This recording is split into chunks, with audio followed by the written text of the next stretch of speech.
সিংহাসনে বসল রাজা, বাজল কাঁসর ঘণ্টা, ছটফটিয়ে উঠল কেঁপে মন্ত্রী বুড়োর মনটা। বললে রাজা, মন্ত্রী তোমার জামায় কেন গন্ধ? মন্ত্রী বলে, এসেন্স দিছি, গন্ধ তো নয় মন্দ। রাজা বলে, মন্দ ভালো দেখুক শুকে বদ্যি।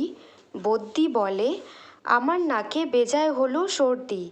রাজা হাঁকেন, বোলাও তবে রামনারায়ণ পাত্র।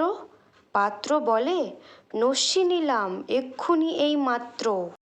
নস্যি দিয়ে বন্ধ যে নাক, গন্ধ কোথায় ঢুকবে? রাজা বলেন, কোটাল তবে এগিয়ে এসো শুকবে। কোটাল কহে, পান খেয়েছি মশলা তাহে কর্পূর, গন্ধে তারি মুন্ডু আমার এক্কেবারে ভরপুর। রাজা বলেন, আসুক তবে শের পালোয়ান ভীম সিং। ভীম বলে, আজ করছে আমার সমস্ত গা ঝিমঝিম। রাত্রে আমার বোখার হলো, বলছি হুজুর ঠিক বাত। বললেই শুল রাজসভাতে, চক্ষু বুঝে চিৎপাত। রাজার শালা চন্দ্রকেতু, তারেই ধরে শেষটা।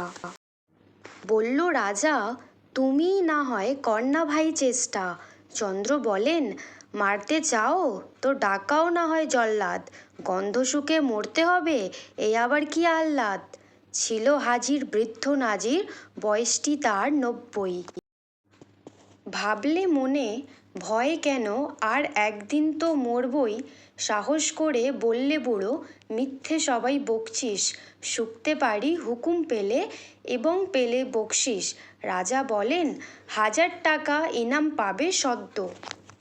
তাই না শুনে উৎসাহেতে উঠল বুড়ো মদ্য, জামার পরে নাক ঠেকিয়ে শুকল কত গন্ধ।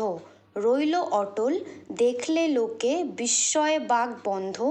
রাজ্যে হলো জয় জয়কার, বাজল কাঁসর ঢক্কা।